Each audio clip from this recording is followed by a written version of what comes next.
So, ngayon is 12 years old na ako.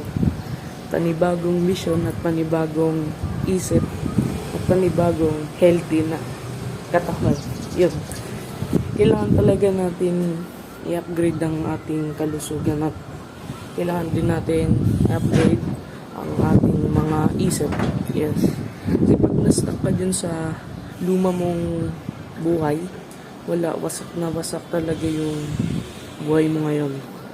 Kaya, kailangan talaga natin baguhin kada taon. Yes, kung gusto mo mabuti ng isang bagay, kailangan mo sumikap at saka matyaga. Ganoon talagang gusto abutin ng mga isang bagay. Yan. Kailangan mo talaga ng tiyaga. Ngayon is, nag-resolve na ako. May bago tayong mission at bagong isip naman. Sana, malusog din ang ating katawan, lagi naman. At kayo dun sa mga nanonood, kailangan baguhin nyo din ang inyong buhay. Kaya yun lang ang masasabi ko sa akin sarili at sa inyo. Yun lang. What's up everybody? So, kita nyo naman kung sinusuot ko ngayon. Masid. Papakita ko sa inyo yung likod. Ay, ito. Pakita natin ngayon. Version 19.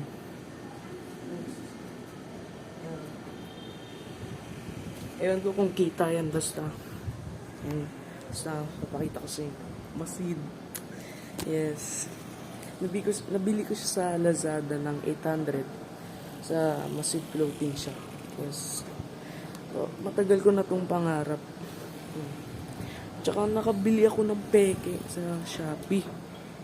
Halatang peke siya eh.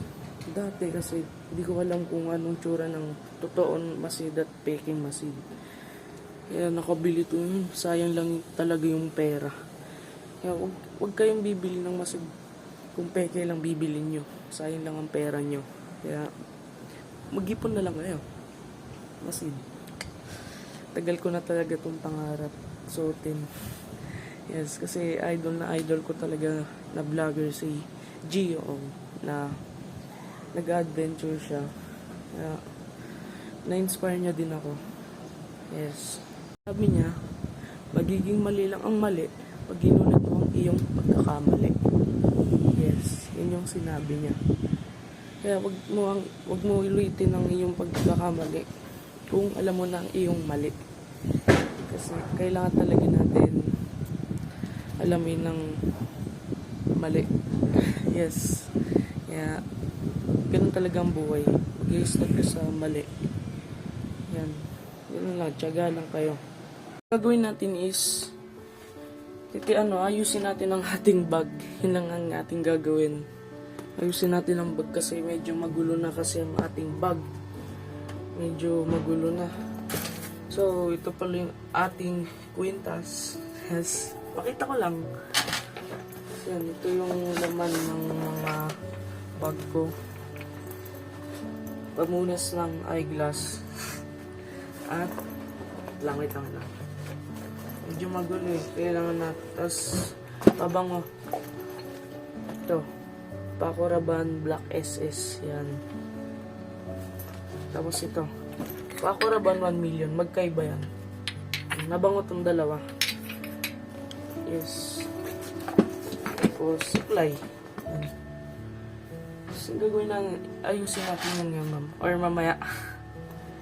Tinatamad pa ako eh. Kaya wala tayong gagawin ngayon, kundi video. Yes. Tapos, ang gulo ng kwarto. Yes. So, it's already 12:39 PM na ng gabi.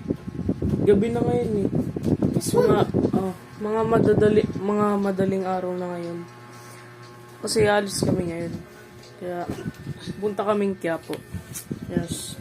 12:30 na din ng gabi. Yes. Yun na, mamaya na lang. So, lilinisan natin ang ating sapatos. Ito. Yes. Wala tayong magawa kaya lilinisan natin yan. Yung mga lang. Medyo madumi na kasi. Ginagamit ko pang linis sa alcohol.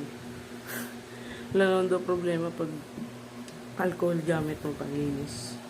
Kaya ito, ginagawa ko, nanonood ako ng kila Gio, favorite na vlogger. May bago silang channel. So ito naman, pakita ko lang sa inyo yung mga pabango dito. Marami yan eh. Yan. Pabango yan. So ito nga yung gagawin natin is lilinisan natin yan. Kaya kailangan ngayon natin kasi gagamitin ko yan ipag-alis kami. Yes.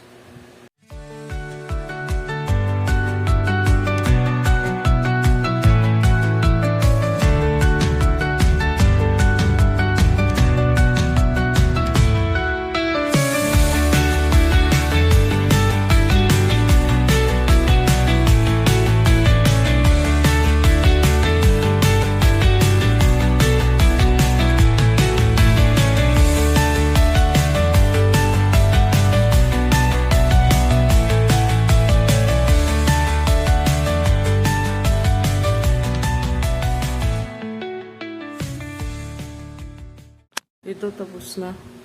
Nilagyan ko lang binalutan ko lang ng tissue tapos nilagyan ko ng alcohol. Yan. Ganyan na panagyo. Hintayin lang daw matuyo. Tapos, linisan lang ng hindi basa na tissue. Yun lang.